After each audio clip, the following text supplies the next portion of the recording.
They mocked my uniform before they ever saw it. Jasper's smirk, Aunt Candace's backhanded compliments, my father's apologetic glances, all telling me to make myself smaller, less noticeable. "You're used to discomfort, right?" they said, pointing me to the basement while they took the upstairs bedrooms. What they didn't know was that I'd commanded elite units through sandstorms and gunfire, that generals stood when I entered rooms, that I carried the weight of fallen friends like Mikey Gao on my shoulders every day. They never asked, so I never told them.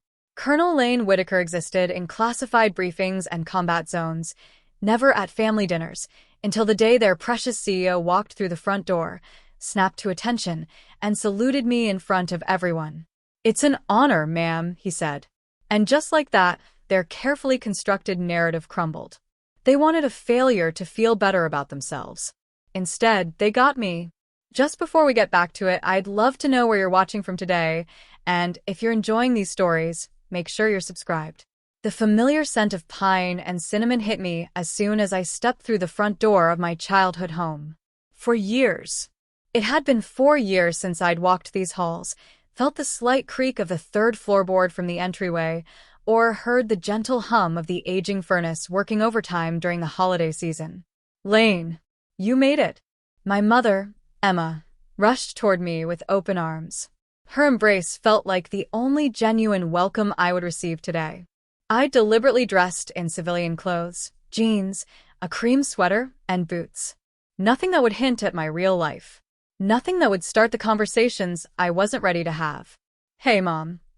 I squeezed her tight, inhaling the familiar scent of her lavender perfume. "Sorry I'm late. The roads were worse than I expected." Nonsense. "You're here now. That's all that matters."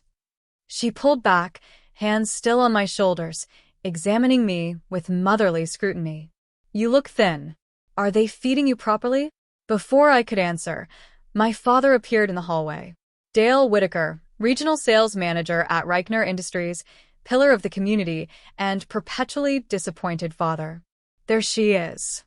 His smile didn't reach his eyes as he approached for an awkward side hug. "Good to see you, kiddo." "Hi, Dad." He glanced at my duffel bag, standard military issue, though unmarked. "Let's get you settled before everyone arrives.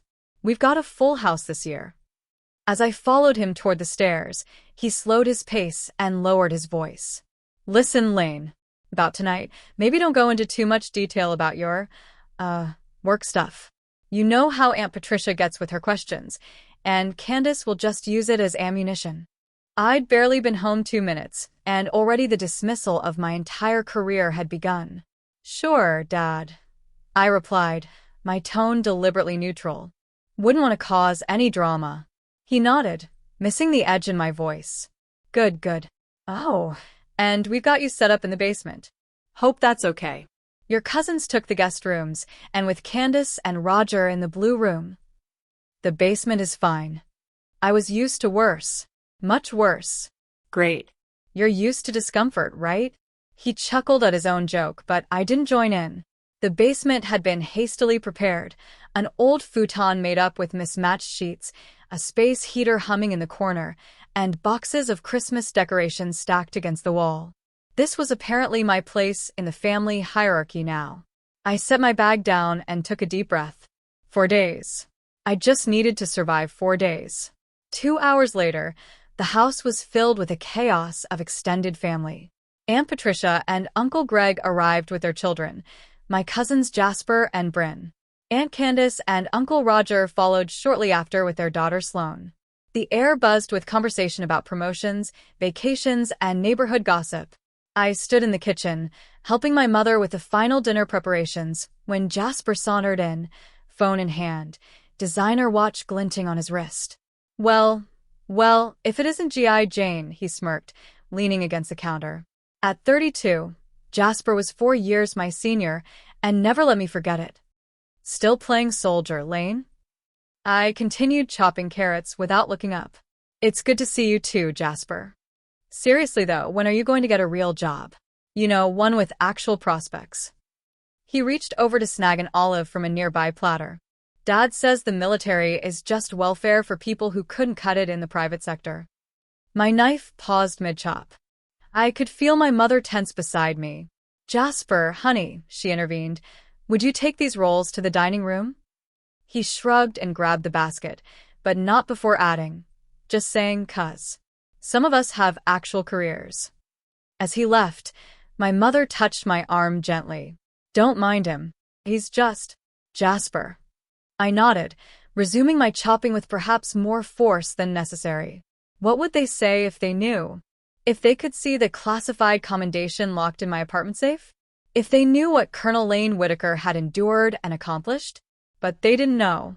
And part of me wanted to keep it that way. Dinner was an exercise in restraint. I sat at the far end of the table, wedged between Sloan and the edge of the room, while everyone else discussed bonuses, promotions, and vacation homes.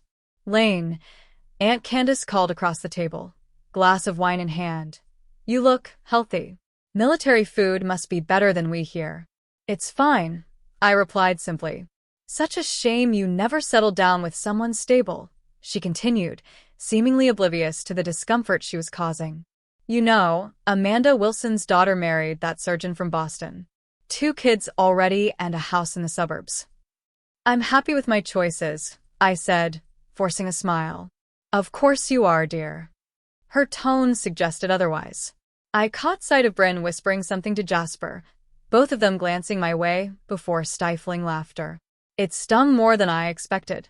Bryn had once looked up to me, following me around during family gatherings, asking about my dreams.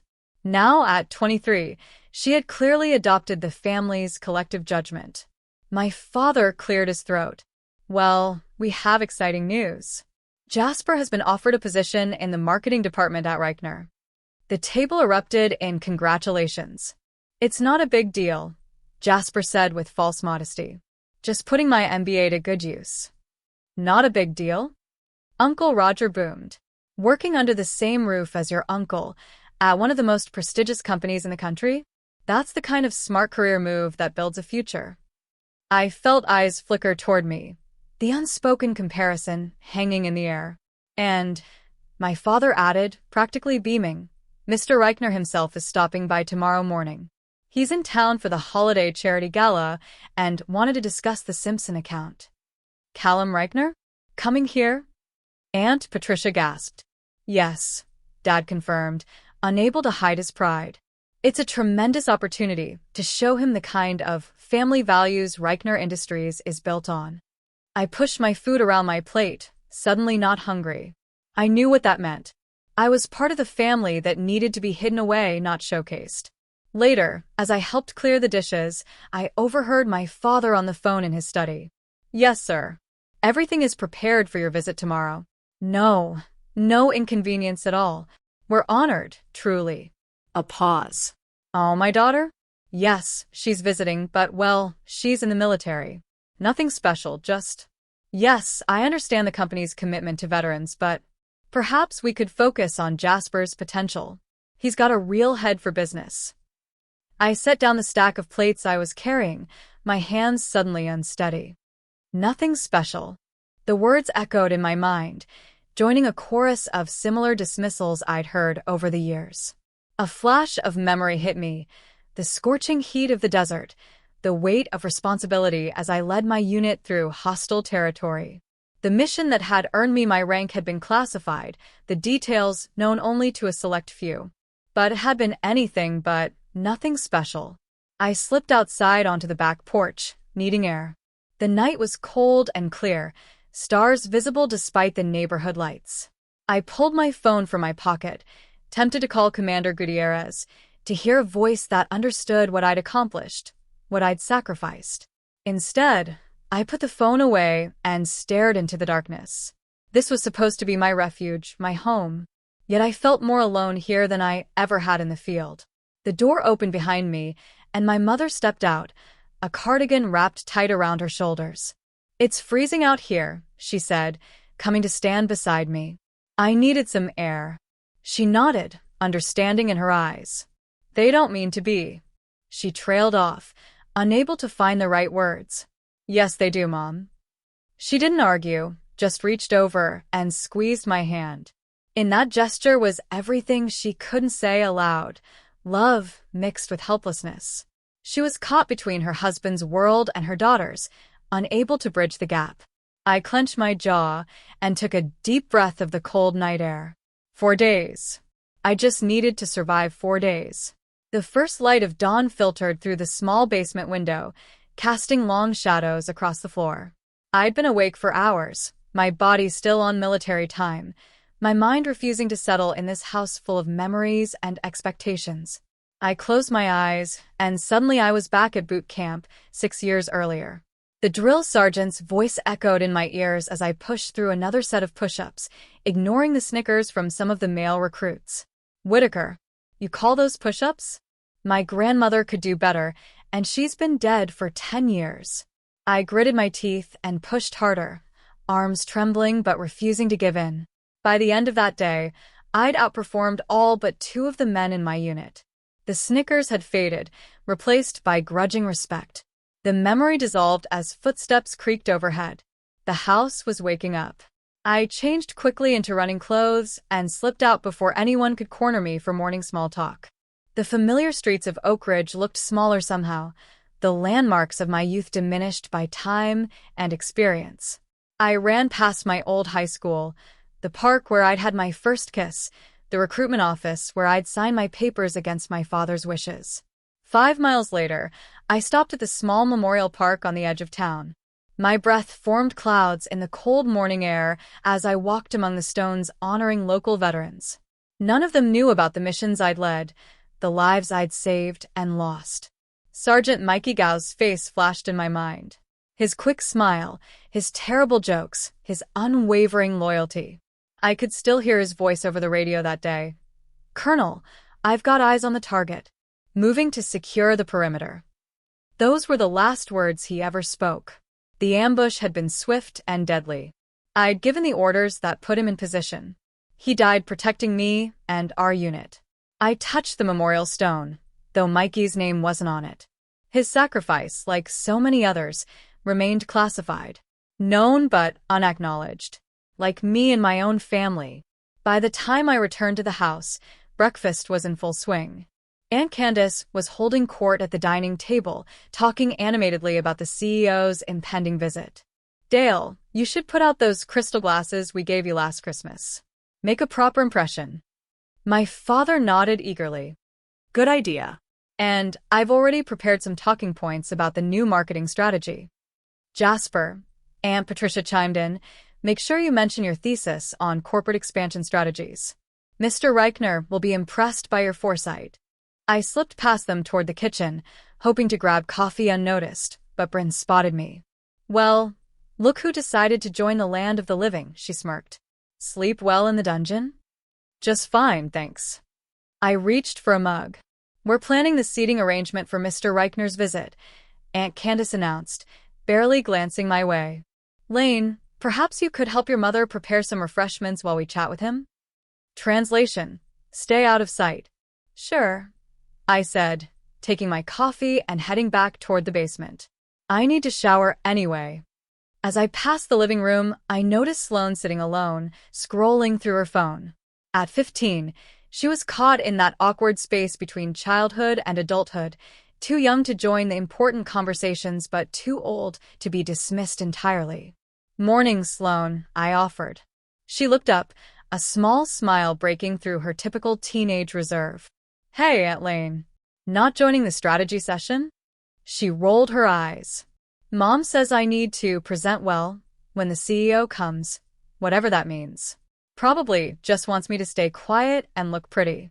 I laughed, recognizing a kindred spirit. "Well, if you need a break from all this excitement, I'll be hiding out downstairs." "Thanks," she said, and for a moment, I saw a flash of the admiration Bryn used to show me. It warmed something inside that had been cold for too long.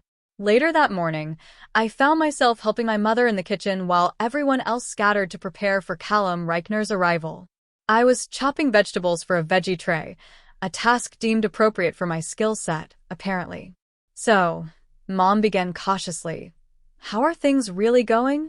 With your work?" I considered my answer carefully. How much could I say? How much would she understand? It's challenging. Rewarding.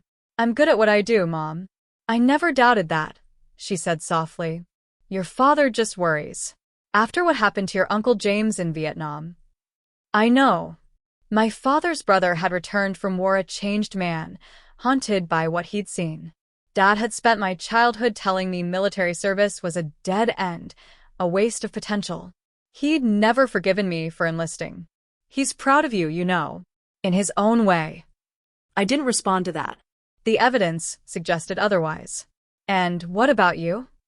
I asked, changing the subject. How's the book club? We fell into safer topics as we worked, the rhythm of cooking creating a temporary peace between us. But a heaviness lingered in my chest, all the unspoken truths forming a barrier even my mother couldn't cross. That evening, I escaped to the basement early, claiming fatigue from my trip. In reality, I couldn't bear another minute of listening to everyone fawn over Jasper's career prospects and speculate about impressing Callum Reichner. I pulled out an old notebook from my duffel bag, leather-bound, worn at the edges from years of travel. Inside were quotes, observations, goals I'd set as a young cadet. Mikey had given me the notebook after our first successful mission together. Write it all down, Whitaker, he'd said. Someday you'll want to remember how far you've come. I flipped through the pages, tracing his name where it appeared. Mikey had believed in me from the beginning, had seen my potential when others dismissed me. His faith had carried me through the darkest moments of my career. A soft knock interrupted my thoughts. I quickly closed the notebook. Come in. Sloan peeked around the door. Hey. Sorry to bother you. You're not bothering me. What's up? She stepped inside, glancing around the makeshift bedroom. Mom sent me to see if you needed extra blankets, but really I just wanted to escape the Jasper show upstairs. I laughed. That bad? Worse. He's practicing his handshake in the mirror. She rolled her eyes. Can I hang out here for a bit? Sure. I moved some clothes off the futon to make room. Fair warning though, it's not exactly the Ritz down here.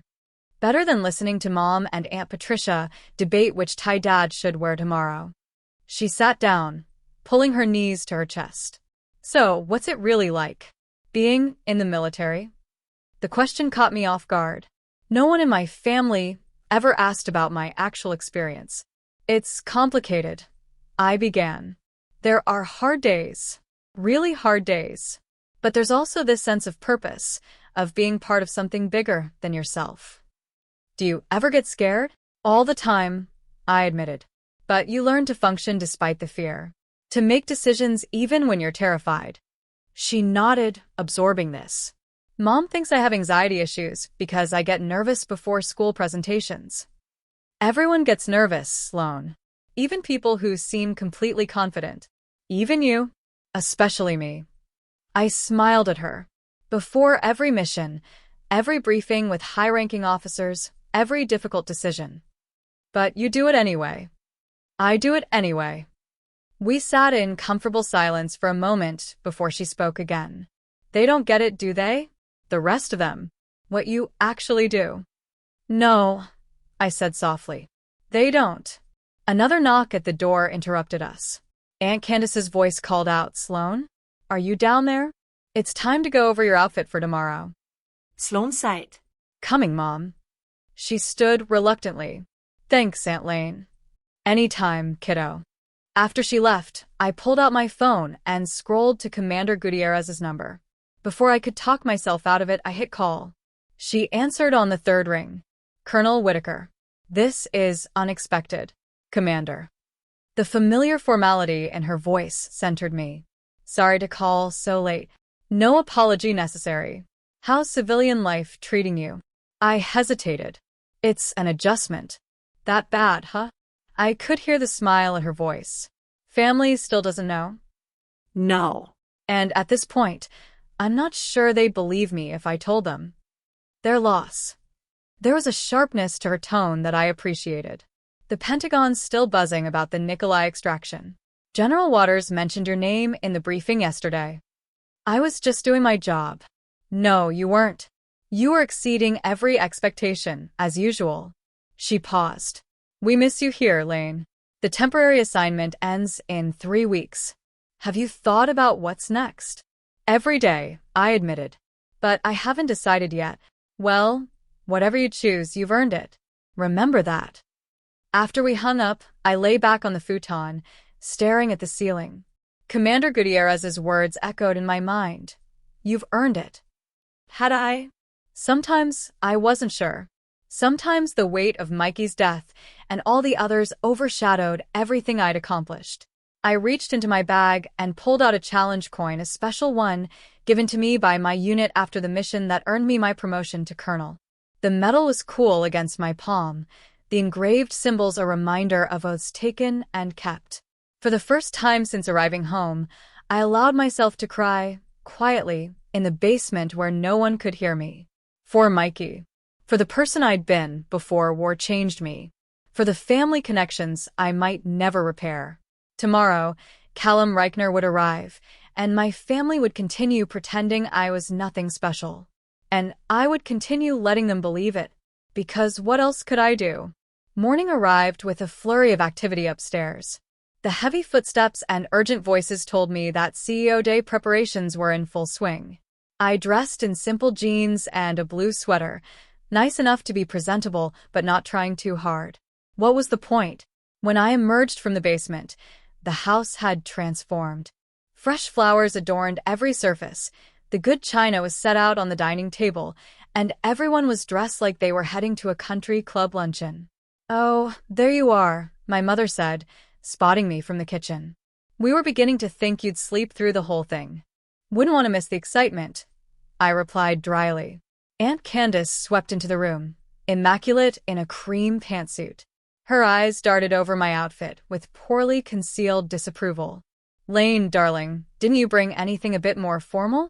Mr. Reichner is a Fortune 500 CEO, after all." "This is fine," I said, pouring myself coffee.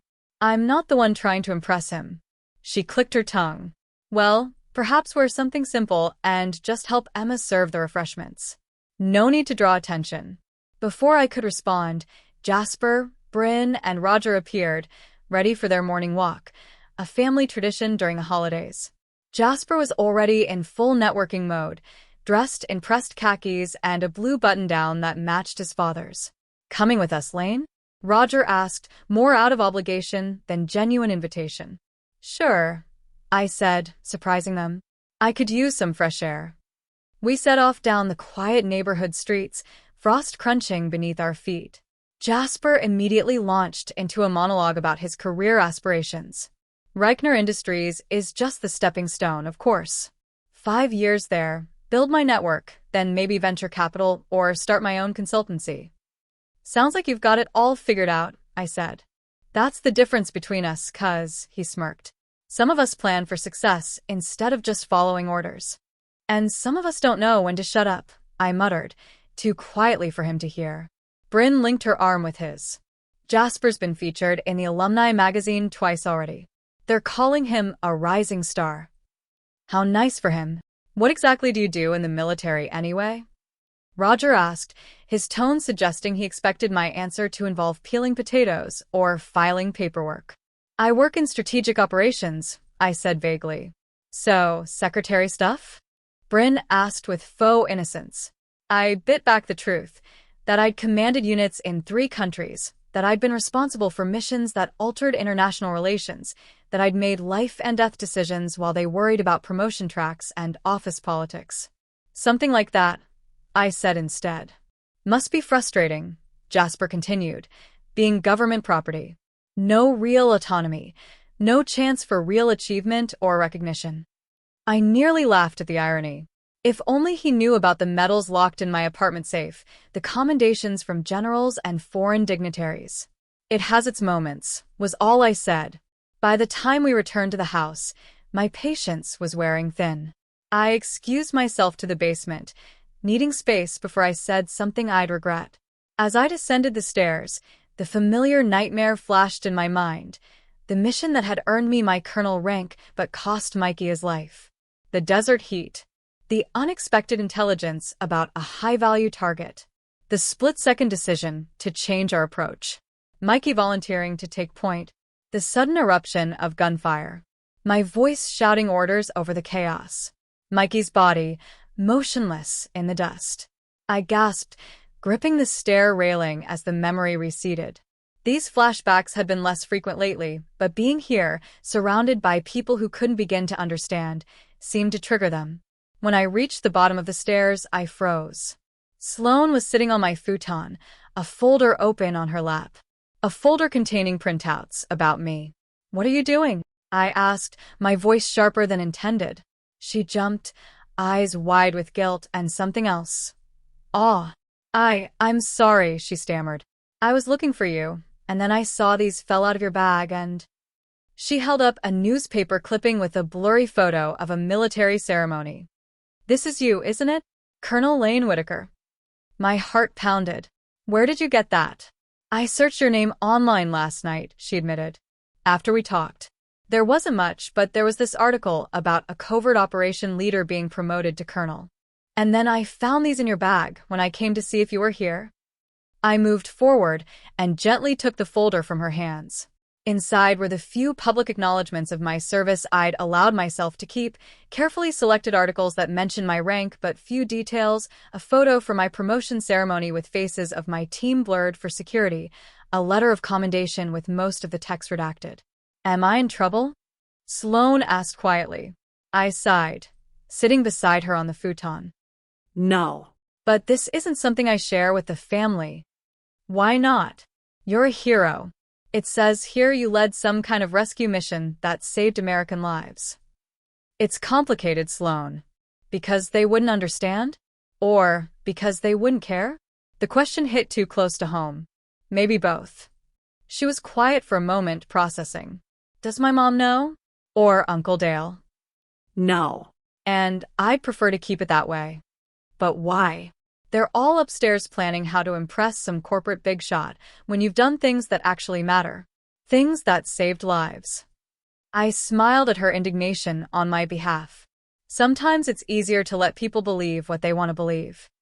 "That's stupid," she declared with teenage bluntness. "You should tell them. Maybe someday." I closed the folder. "But for now, can this be our secret?" She considered this, then nodded solemnly. "Okay. But on one condition." "What's that?" "Tell me a real story. Not the classified parts, just what it's actually like. Being Colonel Whitaker." I hesitated, then realized I'd been waiting years for someone in my family to ask that question.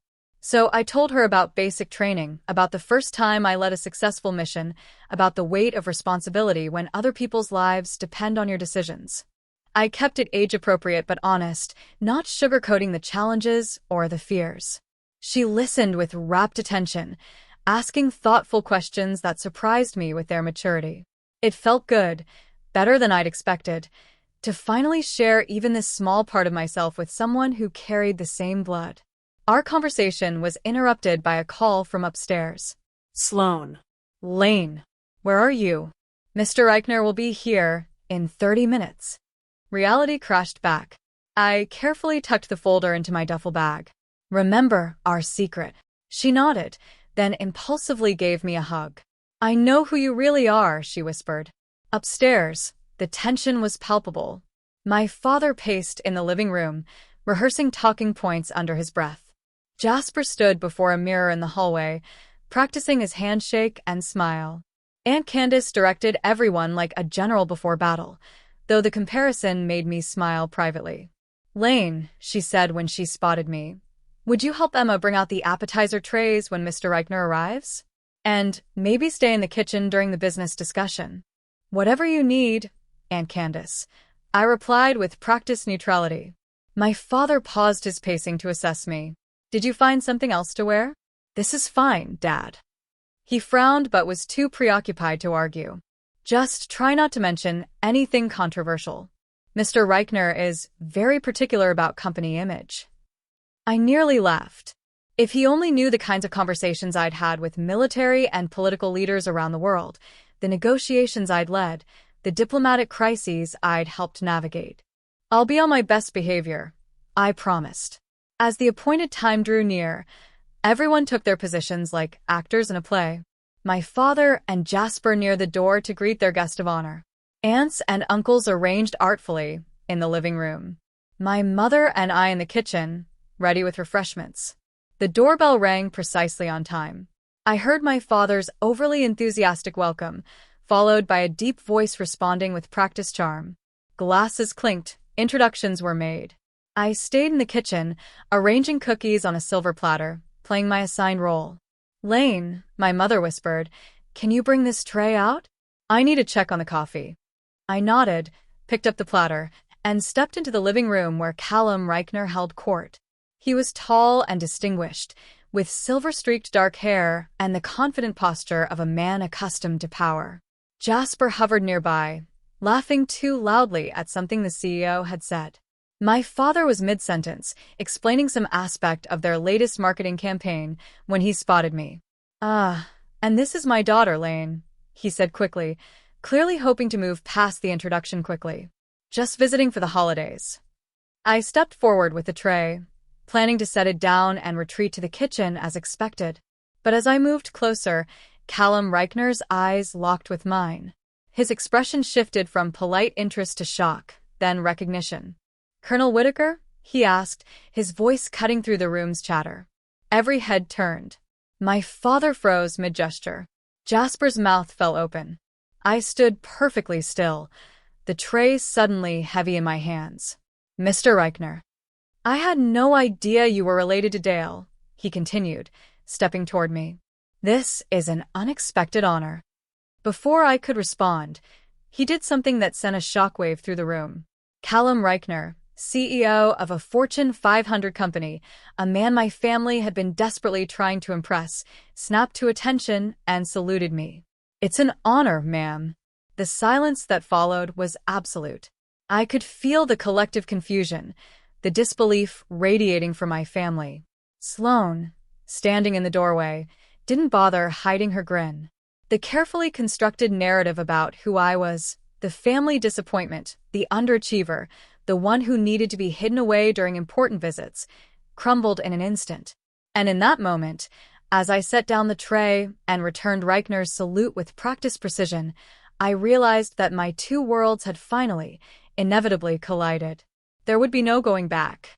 The silence that followed Callum Reichner's salute seemed to stretch into eternity.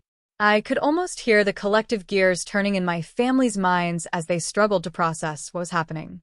Jasper's smug expression had frozen into something between confusion and horror. Aunt Candace's mouth hung slightly open, her perfectly manicured hand clutching her pearl necklace. My father looked as though someone had pulled the floor out from beneath him. "At ease, Mr. Reichner," I finally said, my voice slipping into the authoritative tone I used at the Pentagon. "This is a social occasion." Callum lowered his hand, but maintained his respectful posture. "Forgive me, Colonel. Force of habit when meeting someone of your distinction." The word "Colonel" hung in the air like a thunderclap. I could feel Sloan's delighted gaze from across the room. My father stepped forward, his business smile wavering. "I'm sorry, did you say, Colonel?" "You didn't tell me your daughter was Colonel Laine Whitaker," Callum said, turning to my father with genuine surprise. "One of the most respected strategic operations leaders in our military." Oui. My father stammered, looking at me as though seeing me for the first time. "Laine doesn't usually discuss her work." "With good reason," Callum nodded. "Much of it is classified, I imagine." He turned back to me, genuine respect in his eyes. "Colonel Whitaker, I've been hoping to meet you for some time.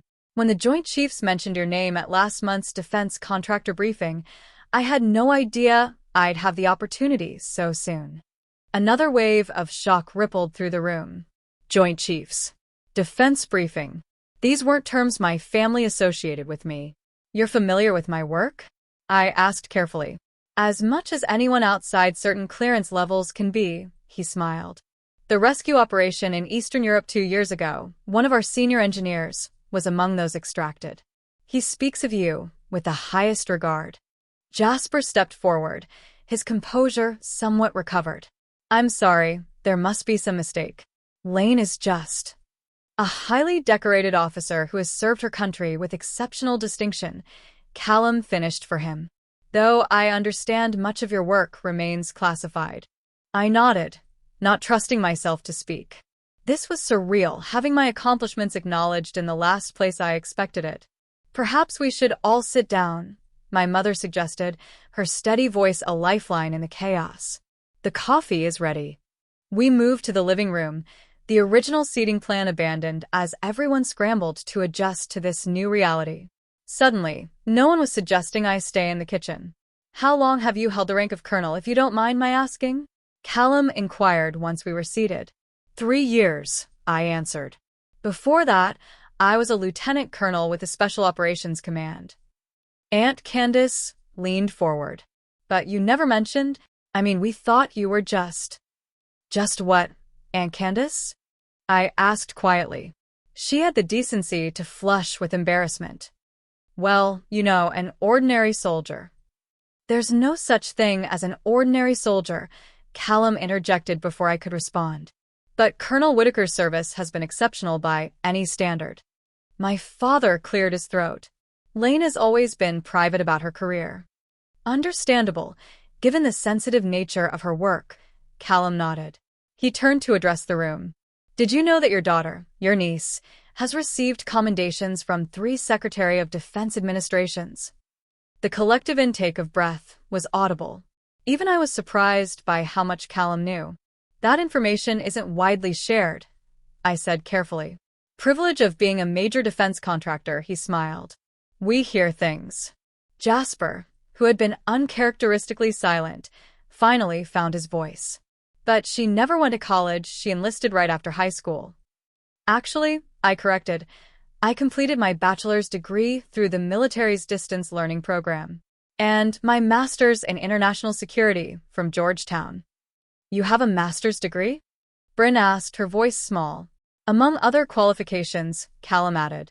Colonel Whitaker is well known in certain circles for her tactical innovations. In fact, several of her protocols have been adopted throughout the armed forces. The conversation continued in this vein, with Callum seemingly intent on highlighting my accomplishments while my family struggled to reconcile this new information with their long-held assumptions. It was vindicating and uncomfortable in equal measure. Throughout it all, I watched my father. He sat stiffly on the edge of his chair, hands clasped tightly in his lap, his expression unreadable. This wasn't how he'd planned this morning to go. His carefully orchestrated networking opportunity had transformed into something else entirely. When Callum excused himself to take a phone call, the room fell into an awkward silence. Everyone seemed afraid to meet my eyes, as though I'd suddenly transformed into someone they didn't know. Why didn't you tell us? Aunt Patricia finally asked. Would it have made a difference? I countered. No one had an answer for that. Callum returned, checking his watch apologetically. I'm afraid I need to head to my next appointment. The charity gala preparations wait for no one, not even CEOs. He turned to my father. Dale, thank you for your hospitality. We'll discuss the Simpson account next week at the office. My father nodded, struggling to recover his professional demeanor. Of course, Mr. Eichner. Thank you for coming. The pleasure was mine. Callum turned to me, extending his hand. Colonel Whitaker, it was an honor to finally meet you in person. I shook his hand firmly. Likewise, Mr. Eichner. I'd like to invite you to speak at the Veterans Recognition event we're hosting next week, he continued. It's part of our holiday charity initiative supporting families of deployed service members. Your perspective would be invaluable. Before I could respond, he added, and of course, your family would be welcome to attend. I'm sure they're very proud of your service. The pointed comment hung in the air between us. From his expression, I suspected he'd gleaned the truth of my family situation quite clearly. I'll consider it, I said diplomatically. As my father walked Callum to the door, I felt the weight of my family's stares.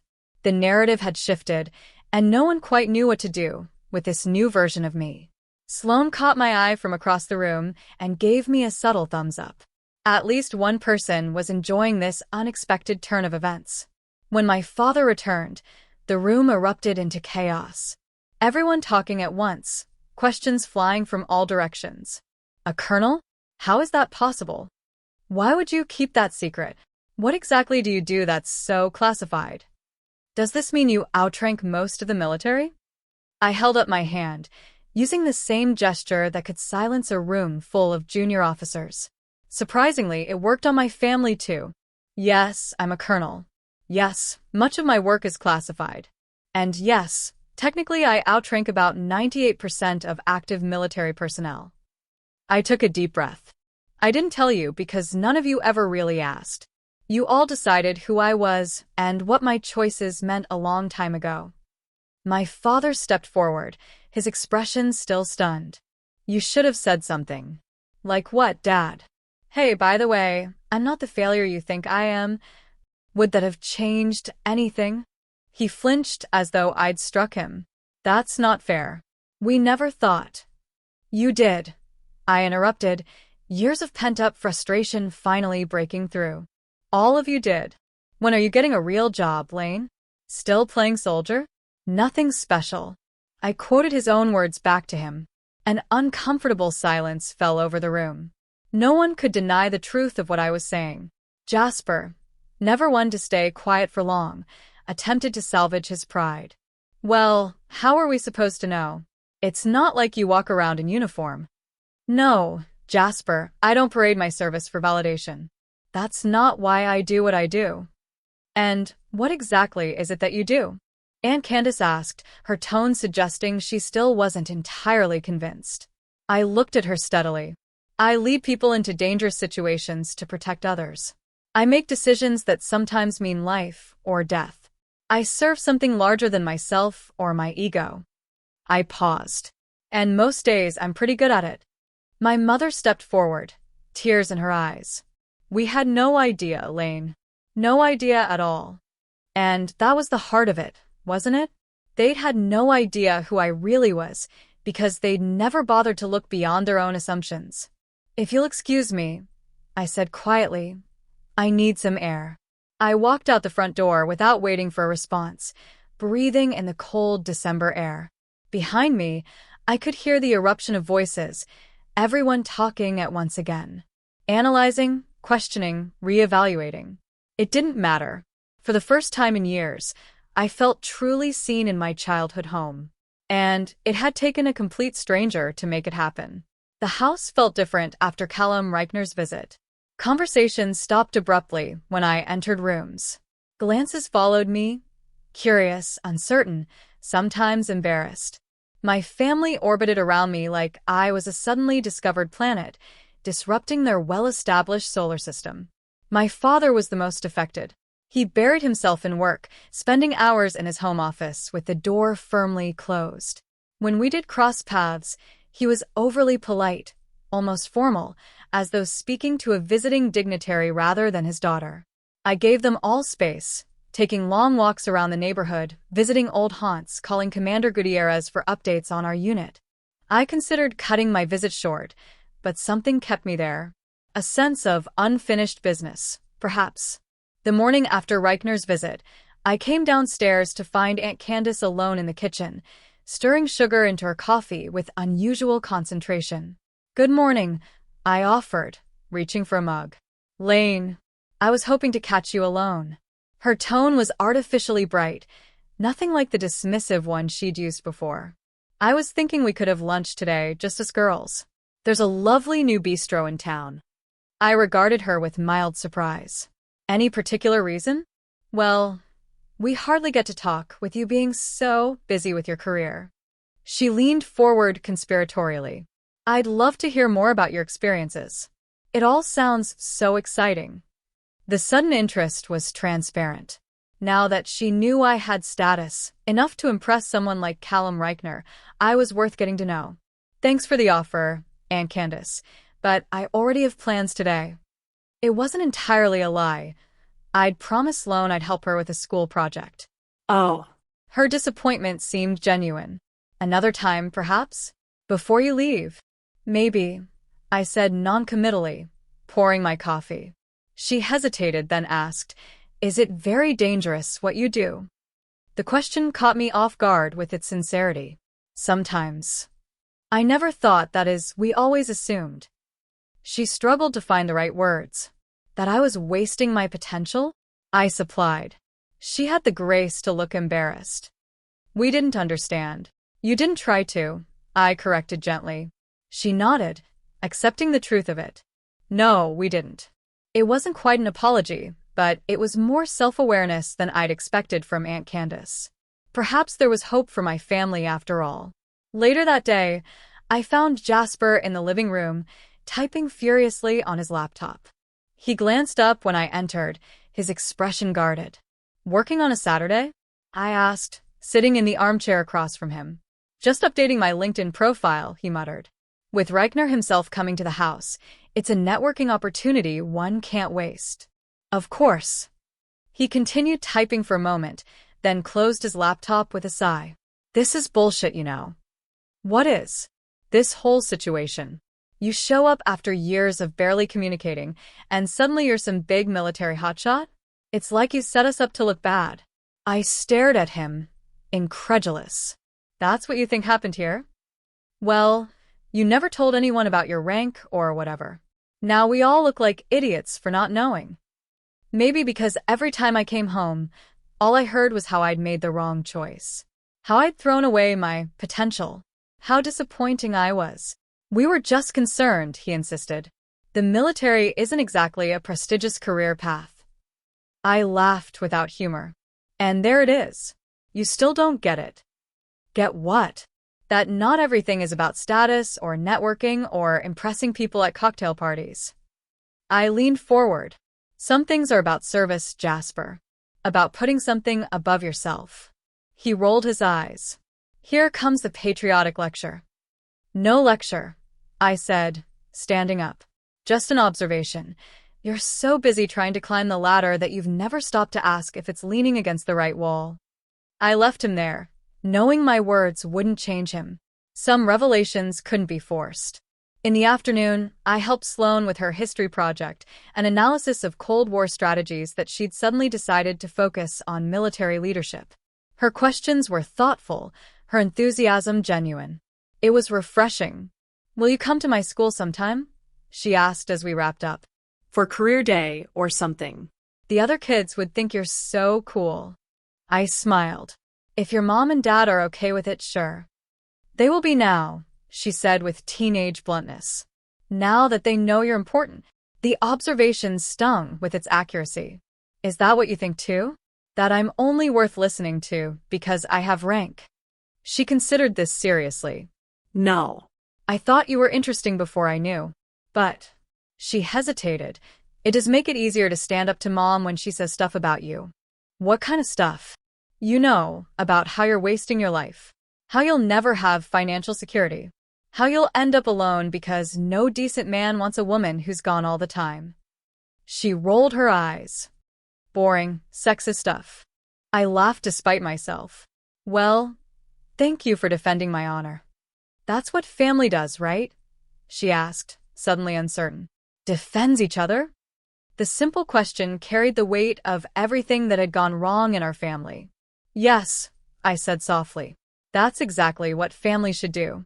I found my father in his study that evening, surrounded by papers, but staring into space. He startled when I knocked on the open door. Laine. Do you need something? Just to talk, if you have a minute. He gestured to the chair across from his desk, his movements stiff. We sat in uncomfortable silence for a moment. Dad. I didn't know, he interrupted. All this time, I had no idea what you were really doing. You never asked. He looked down at his hands. I was afraid to. Afraid of what? Of losing you. His voice cracked slightly. Like James. He went off to Vietnam a happy kid and came back broken. I watched my brother destroy himself, piece by piece. When you enlisted, he shook his head. I couldn't bear the thought of the same thing happening to you. The admission surprised me. My father had never been one to share his fears. So, instead of supporting me, you dismissed what I was doing, I said, trying to understand. You made it smaller in your mind, less dangerous. If it wasn't important, you'd be safe, he acknowledged. Stupid, I know. Why didn't you just tell me that's what you were worried about? He gave a sad smile. Not really the Whitaker way, is it? talking about feelings. I couldn't argue with that. Our family specialized in judgment, not vulnerability. I've been trying to protect you from the wrong things, he continued. Meanwhile, you've been out there facing real danger, making a difference, leading people. His voice filled with belated pride. A colonel. My daughter is a colonel. I tried to tell you in the beginning, I said. After my first promotion, I called home so excited. But you changed the subject to Jasper's new apartment. He winced at the memory. I was wrong. I was wrong about a lot of things. The admission hung between us. Not quite an apology, but a start. I lost someone, I said suddenly, surprising myself with the disclosure. Under my command. Sergeant Mikey Gao. I swallowed hard. He was a friend. He died protecting me and our unit. My father's eyes widened. Laine, I had no idea. How could you? We never really talk. I took a deep breath. I blamed myself for a long time. Still do some days. He had my back, always. And when it mattered most, I couldn't save him. Is that why you never talk about your work? Because of what happened to him? I considered this. Partly. And partly because it felt like no one here wanted to hear it. He nodded slowly, understanding dawning. I'm sorry, Laine. For all of it. Me too, I whispered. We sat in silence for a while, but it was different now, heavy with unspoken history but somehow lighter too, as though a weight had been partially lifted. When I stood to leave, he said, Callum Reichner called today. Asked if you decided about speaking at that veterans event. I haven't decided yet. You should do it, he said quietly. I'd like to be there. To hear you speak. I studied his face, seeing genuine interest for perhaps the first time. Okay, I will. That night, as I was getting ready for bed in the basement, I heard footsteps on the stairs. My father appeared, holding a hammer and a frame. What are you doing? I asked. Without answering, he walked to the living room wall where family photos hung in neat rows. I followed, curious. He removed a framed picture of Jasper at his MBA graduation and replaced it with another, me in my dress uniform at my promotion ceremony. A photo I didn't even know he had. There, he said simply, where it belongs. He handed me the hammer and walked upstairs without another word, leaving me staring at my uniformed image now prominently displayed among the family photos. It wasn't everything, but it was something. The Veterans Recognition event was held at the Oak Ridge Community Center, transformed for the occasion with patriotic decorations and banners announcing Reichner Industries' support for military families. I arrived early, wearing my full dress uniform for the first time in my hometown. As I entered through the side door, Callum Reichner spotted me and came over immediately. Colonel Whitaker, thank you for agreeing to speak. He shook my hand warmly. Your perspective will mean a great deal to the families here. Happy to help, I said, glancing around at the growing crowd. Local veterans, active service members and their families, community leaders, and to my surprise, several of my father's colleagues from Reichner Industries. I hope you don't mind, Callum said, following my gaze. I invited the entire regional office. I thought it was important for them to hear from someone like you. Before I could respond, the doors opened and my family filed in. All of them. My father and mother in front, followed by Aunt Patricia and Uncle Greg, Aunt Candace and Uncle Roger, Jasper, Bryn, and Sloan. They dressed formally for the occasion, as though attending a wedding rather than a veterans event.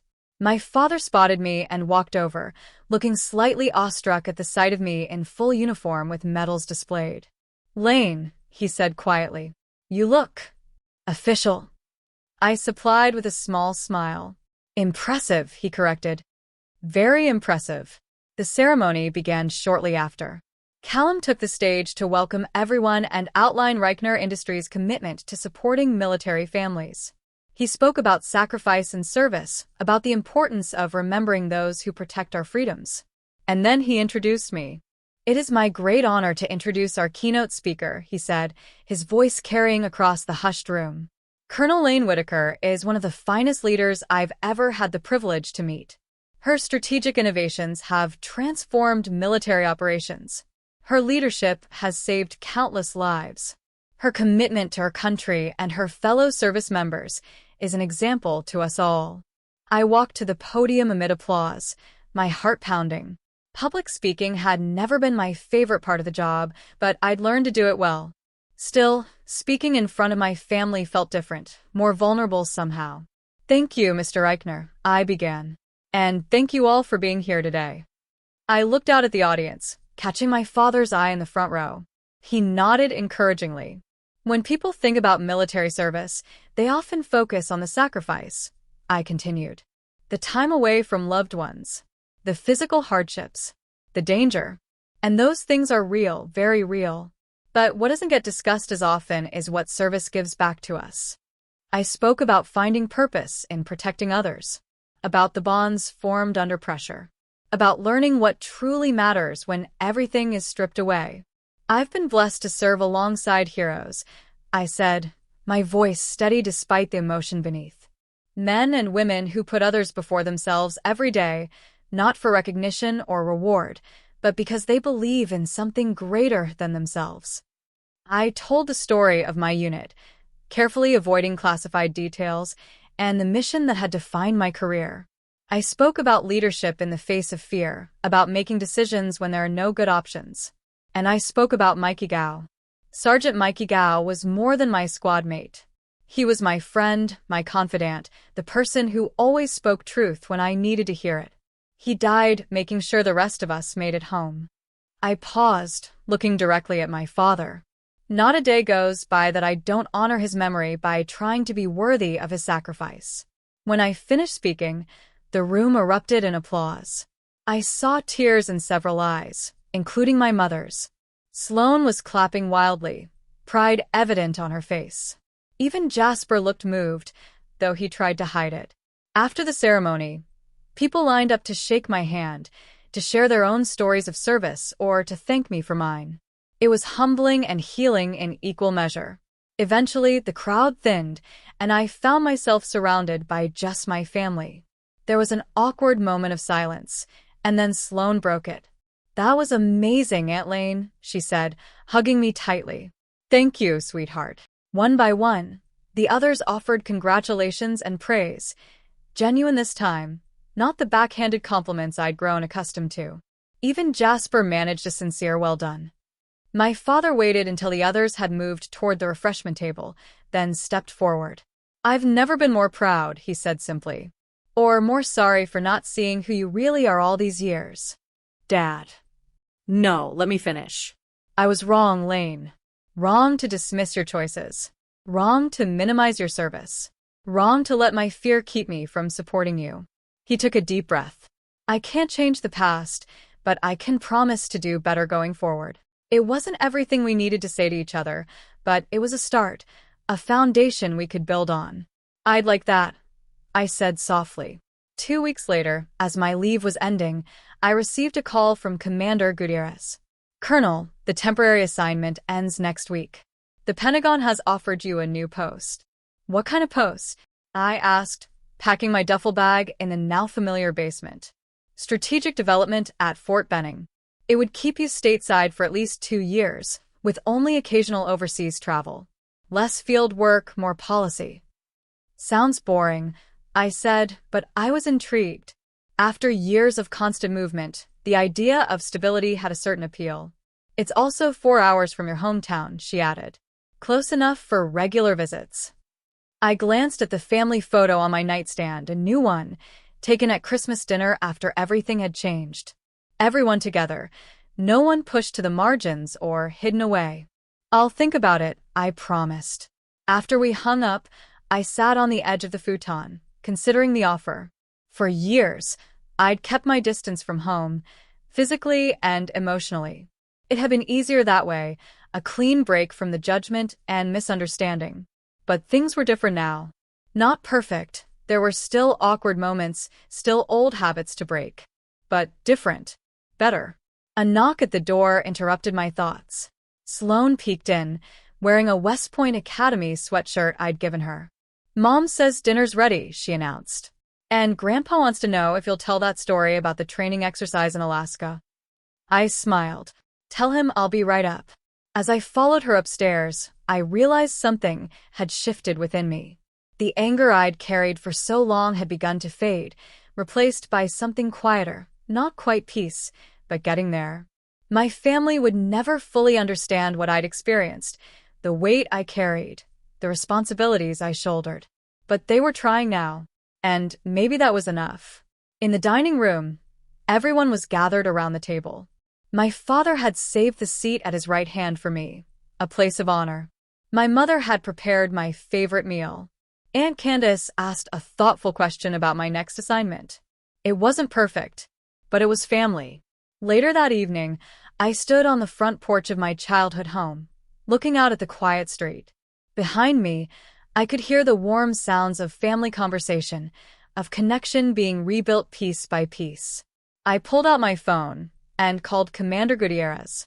"About that post at Fort Benning," I said. "I'll take it." It was time to build a bridge between my worlds, the colonel and the daughter, the leader and the family member. Time to be whole, not divided.